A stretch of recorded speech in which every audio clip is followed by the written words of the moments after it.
Us in a moment, and it is easily the most compelling image of this invasion that has happened so far. Over 6 days of unsettling, disturbing imagery from Ukraine, and I can tell you sitting here as we bring you this broadcast that this is the single most disturbing image of the offensive.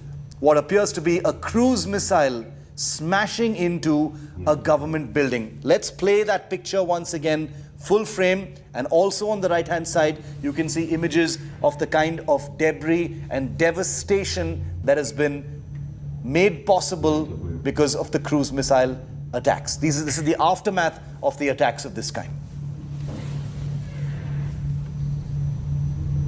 The building that has been struck by that cruise missile, and let's put that picture back on our screens right now.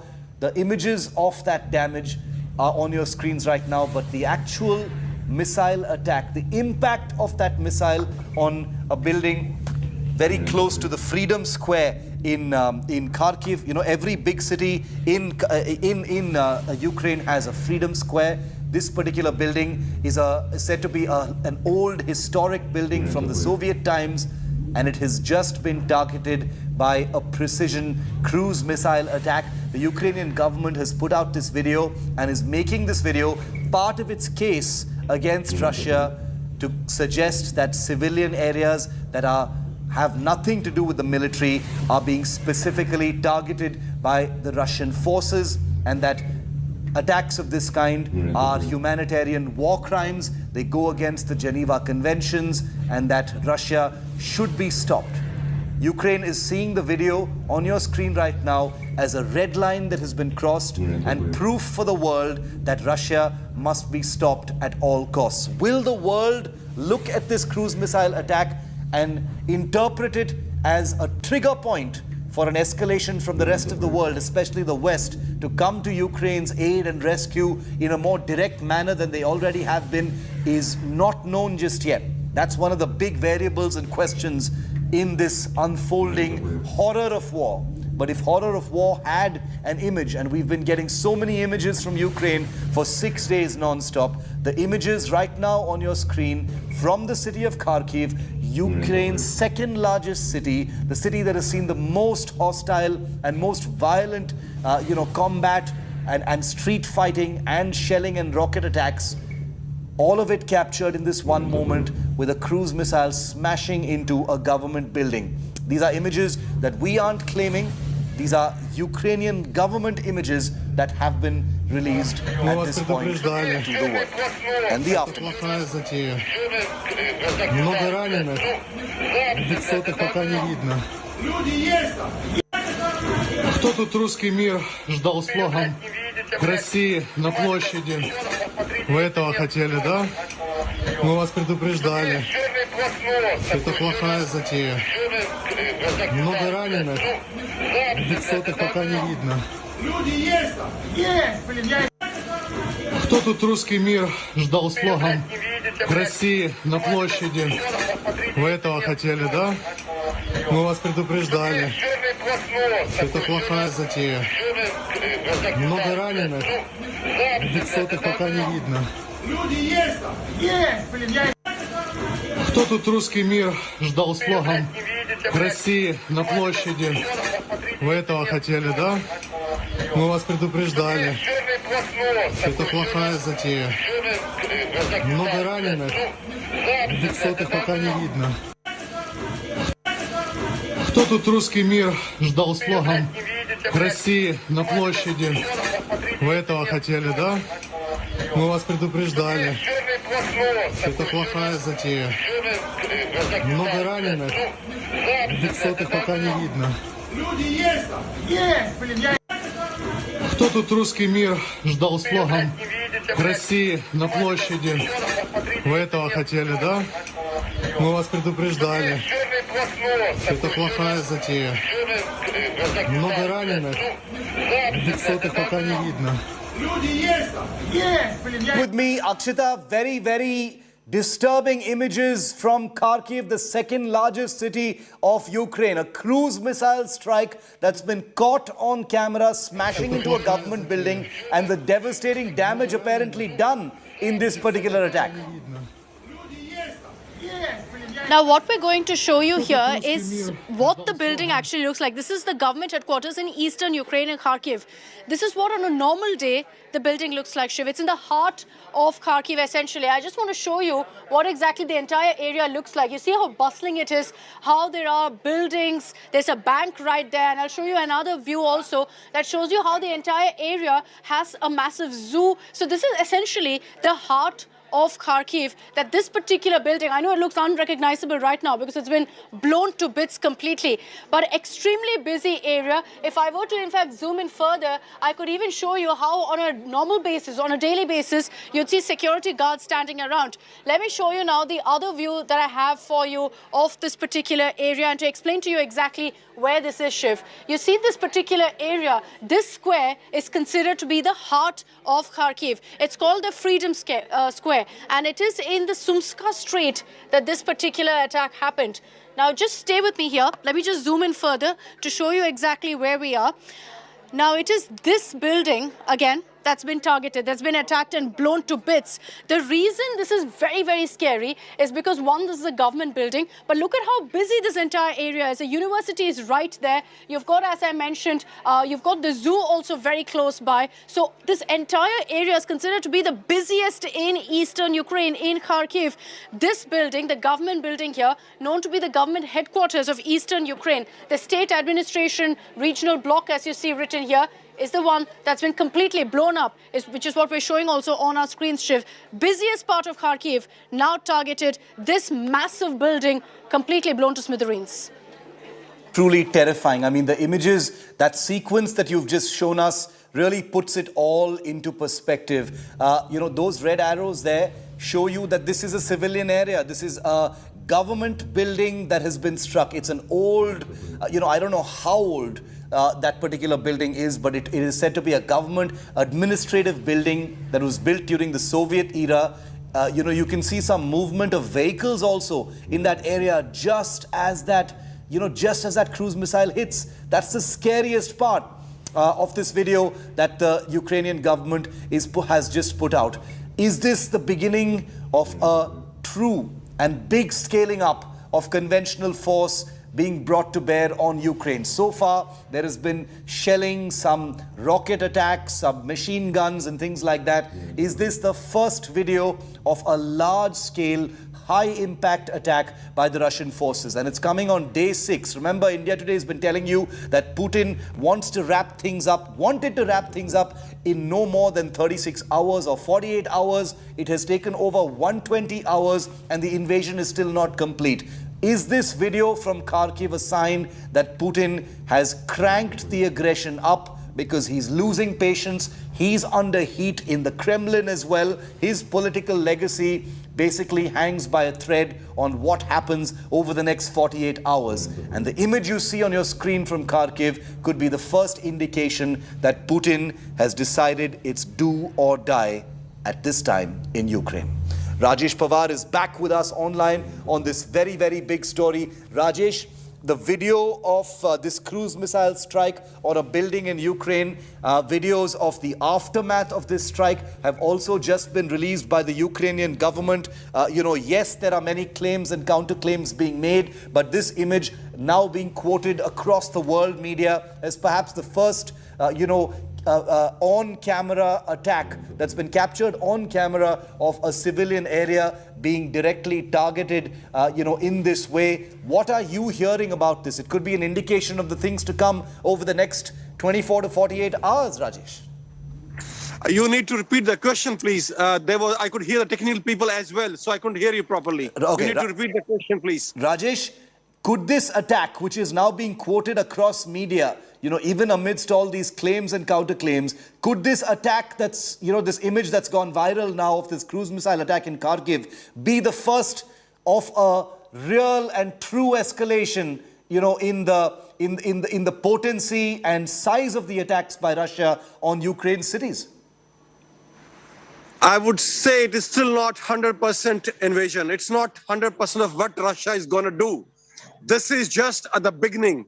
I think Russia will wait for this second set of round of talks going to happen tomorrow on the Ukrainian-Polish border.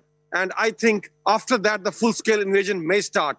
But right now in the east of Ukraine, especially in Donbas region, in Lugansk, in Donetsk, in Mariupol, full-scale invasion right now is in progress. And it's a conventional operation with mechanized forces and infantry and artillery, everything which they have on this thing. And what Russians are claiming, they have advanced almost 64 kilometers in Lugansk region and about 34 kilometers in Donetsk region in the Ukrainian territory as of now, as we speak. Shiv. Rajesh, in Kiev right now, one question that I wanted to ask you is, there has been a lot of, a lot of conjecture, a lot of intrigue over where President Zelensky is right now. Where was he last seen, as per your information? Some videos have come out. There have been some fake news busting saying, some of those videos were old. Where is President Zelensky right now? When, when are the people of Ukraine and the world likely to hear from him next? See, to give you information, Kyiv is still firmly, you can see a military truck of Kyiv army passing back from here.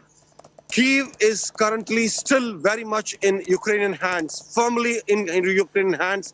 There were certain sabotage operations, there were certain special forces operations conducted by the Russian special forces and affiliated militia. But Kyiv, whole city, as of now, when I'm speaking to you, is firmly under Ukrainian control.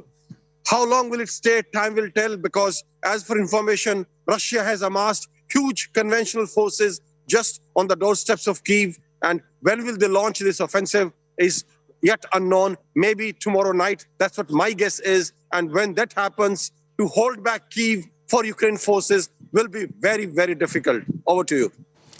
What's going to happen next in Kyiv itself? The armored convoys that we've seen outside the city, the air raid sirens are going on. Is there a sense that the urgency is building? The sense of emergency is actually building, because things have appeared to be largely calm in the city of Kyiv itself since curfew has been lifted. But there is an air of urgency now, Rajesh. Look, the city was calm for almost 30 hours when these talks were in progress. And as we predicted, that these talks are most likely not succeed. And that's what happened. And when the bombing started in Kyiv last night, in fact, in the evening, it was 6 p.m. here, I could presume, without having any connection to any outside world now, that probably talks have failed. And that's why the bombing has resumed.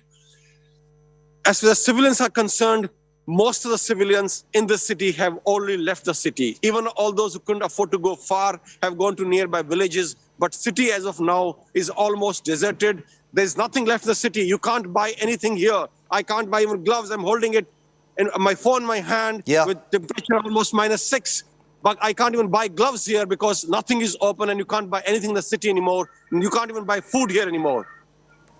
So this is a situation right now. This is a city totally under siege. This is like a ghost town now, and only military and militia all around, and hoping that things will get resolved, but probably they will not. And then they are bracing up for an assault probably tomorrow from the Russian forces. Over to you. One final question before I let you go for the moment, Rajesh. How well defended is the city of Kyiv?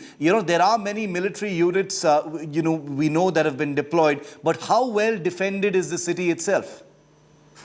Look, Kyiv doesn't have any kind of perimeter defenses. As I've seen a lot of military analysts on channels in India talking about how they will be from the Pinsir moment and this armored column moving from this side. They're talking about tactics which were used in last century. This war is not going to be fought like this. It doesn't have a perimeter defense. They will hold few positions in the main axis coming toward the city, and that is all. The Russian special forces are already in. When the conventional forces will march in or invade the city, Russian forces, which are like right now undercover, will come up and will take care that anything in the city of importance is captured before the army actually moves in.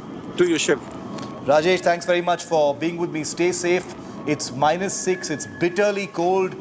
In the ghost town, the ghost city of Kyiv, as images of this kind have come to define what's happening on day 6 of Putin's invasion of Ukraine. The level of violence has escalated. The level of aggression has visibly escalated. A cruise missile attack has taken place in the city of Kharkiv. A huge armored column is right outside Kyiv right now, or heading towards it. And the light and the night sky over Kyiv lit up by escalated shelling and rocket fire. Here's what an air raid siren sounds like. We did a live interaction with India Today's Rajesh just a moment ago when an air raid siren was going off, and I want you, the viewer here on India Today, to experience what's that like, or to at least try and experience what's that like. Shiv, could you hear the siren, the air siren? Hear it. Shiv, could you hear me? I can hear you, Rajesh. Go ahead. We just heard that air raid siren. Yeah, there's an air siren going on. There's an air attack expected now. Maybe a bomb attack expected right now. And that's an indication that is telling people to take shelter. Go for some kind of bomb shelter right now. And this is an indication. This is going on continuously now for last 5 minutes. Can you hear me? We can hear it. We can hear it, Rajesh. Keep describing it. So what I'm trying to tell you is that, as I said yesterday, they are expecting an air attack or an attack by missiles right now, and this has been going on for last 5 minutes. The attacks have intensified, the bombing has intensified. This siren kept going off last night, and there were 5 to 6 distinct blast sounds last night indicating that some areas of Kyiv have been hit by missiles or by Russian rockets. Shiv. What is the standard operating procedure once this air raid siren goes off, Rajesh? What is supposed to happen when one hears it? Moment you hear the siren, this is indication to you, to every citizen in the city, that you must take shelter. Either go to the basement if you have one, or go to a bomb shelter if you know something around. If nothing else, go to underground metros where you'll be probably safe. This is a call to the citizens to take shelter.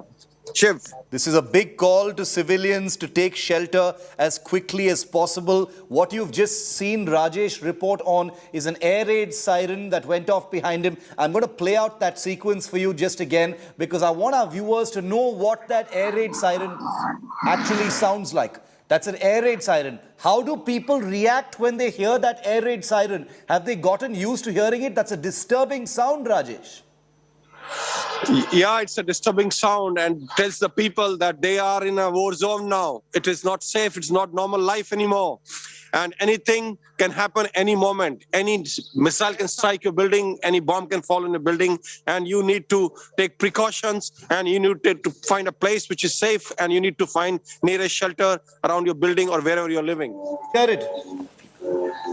Shiv, could you hear me? I can hear you, Rajesh. Go ahead. We just heard that air raid siren. Yeah, there's an air siren going on.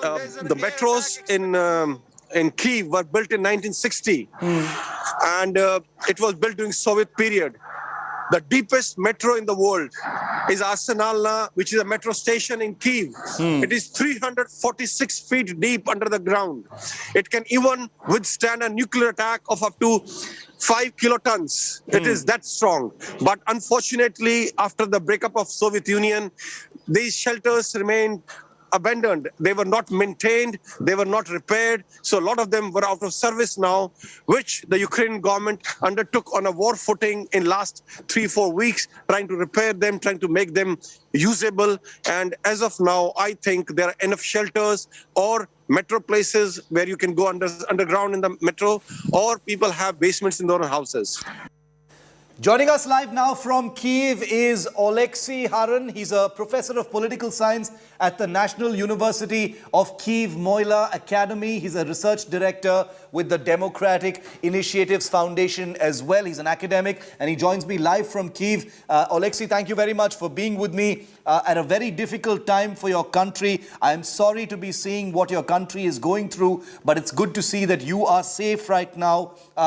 My first question to you, Oleksiy, is about the new videos that are coming out from different parts of Ukraine. The newest one is coming out of the city of Kharkiv, of a missile attack on an administrative building. I'm sure you have seen this video. It's a very disturbing video, and it is a video that is being quoted by the Ukrainian government to show that the Russian government and the Russian military is attacking, deliberately attacking civilian areas. What more can you tell us, and what have you heard?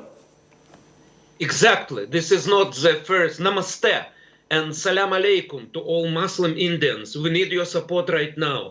There's a lot of videos. It's not only today. It was yesterday. It was the day before yesterday. Yes, they are attacking civilians. They are attacking residential areas. They are shelling kindergartens and children's hospitals. What I urge from you, my dear Indian friends, please go to rally, go to Russian embassy in New Delhi, go to Russian consulate in Calcutta, organize rallies for peace, block these embassies, show us your solidarity, show to all the world that India is on the right side. We need your support right now. What is happening in Kyiv right now, Oleksiy? There's a huge convoy of Russian tanks and armored vehicles that is heading towards Kyiv. I know you have seen those pictures. Our viewers have seen those pictures here in India today. There is a rumor in the air that there is going to be a big attack, the biggest attack so far on Kyiv. Is that true? What are you hearing? Well, I hear that they are approaching, so we are ready to fight. People are taking arms. Civilian peoples are taking arms, from young people, I mean students, to elder people. Some Ukrainians are coming from abroad back to Ukraine in order to defend the country. I would like to say that, please, we will continue resistance. Whatever would happen, we will fight. And please don't believe any word of Russian propaganda. This is Nazi-type propaganda. Don't believe anything. I know that unfortunately in India there was a misunderstanding of what's going on in Ukraine because of Russian propaganda. So let me explain to you that all Ukrainians are bilingual. We speak Ukrainian, we speak Russian, and now on many videos you may hear in Russian how people are saying, we don't want you, Putin, we don't want a Russian world, we will kill you, we will defend our country. It is said in Russian language. So Ukrainians are now extremely united. So don't believe Russian propaganda. Okay. This is first. And second, it's not about NATO at all. Ukraine was attacked in 2014 when Ukraine was a totally non-bloc country. Totally non-bloc country. There are no NATO missiles on the ground, no NATO soldiers here. So it's not about NATO. Putin is afraid of Ukrainian democracy. Please understand it. You are the largest democratic country in the world. Yes. We need your support. Please. Oleksiy, we are going to be reporting this story non-stop. We will not be censoring any information. We will remove all the misinformation. And we have the largest team of reporters on the ground. So I promise you, the world is watching your story. Every Indian is watching India Today, the channel that you are on right now. So your voice has gone out to millions of people here in India. They hear you. The #1 channel reporting this entire... Don't apart, my Indian friends. We do appreciate your support. Thanks a lot. Thank you, Oleksiy. Stay safe. We'll keep connecting back with you. Thank you very much.